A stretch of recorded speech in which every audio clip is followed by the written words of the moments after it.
নির্বাচনে বহু কষ্ট করে দ্বিতীয়বারের জন্য সরকারে আসতে পারলেও তারা বুঝতে পারছে জনগণ এই সরকারটার উপর আস্থা হারিয়েছে এবং তারা লক্ষ্য করছে সারা ভারতবর্ষেই বিজেপি সরকারের বিরুদ্ধে জনগণ আস্থা হারাতে শুরু করেছে।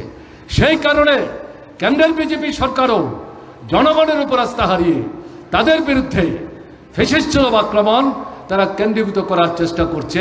তার অন্যতম নিদর্শন হচ্ছে সংবিধানের বিরুদ্ধে আক্রমণ। আমাদের ত্রিপুরাতেও কিন্তু এই জিনিস তারা সংগঠিত করার চেষ্টা করছে। কাজেই অর্থনৈতিক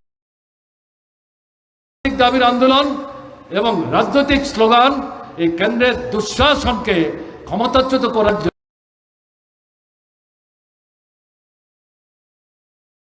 লড়াই এবং এতে সাফল্য এনে এই ত্রিপুরার বুকে যে দুঃশাসন চলছে, এই দুঃশাসন থেকে ত্রিপুরার মানুষের মুক্তি পাওয়ার যে সংগ্রাম, এই সংগ্রামকে সাফল্যের স্বর্ণ শিখরে নিয়ে যাওয়ার জন্যে আপনাদের কিন্তু আজকে নূতন করে এখান থেকে শপথ নিয়ে যেতে হবে। বারবার যেটা বলবো, আত্মশ্লাঘায় ভুগবেন না, আত্মসন্তুষ্টিতে ভুগবেন না, কোনো মুখের জালে নিজেকে সীমাবদ্ধ রাখবেন না।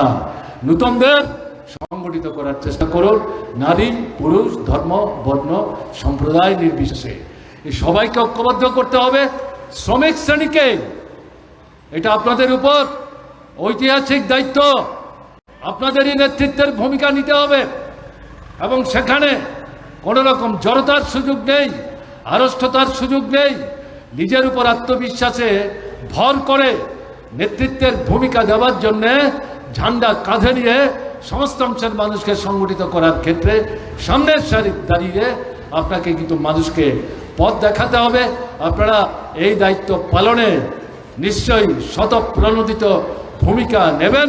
এই বিশ্বাস নিয়ে আজকের এই আন্দোলনের যে সাফল্যের সূচনা আপনারা করেছেন, নূতন দিগন্ত উন্মোচনের একটা দিশা আপনারা দিয়েছেন, তার জন্য আরেকবার আপনাদেরকে অভিনন্দন জানিয়ে আমি আমার কথা বলা শেষ করছি।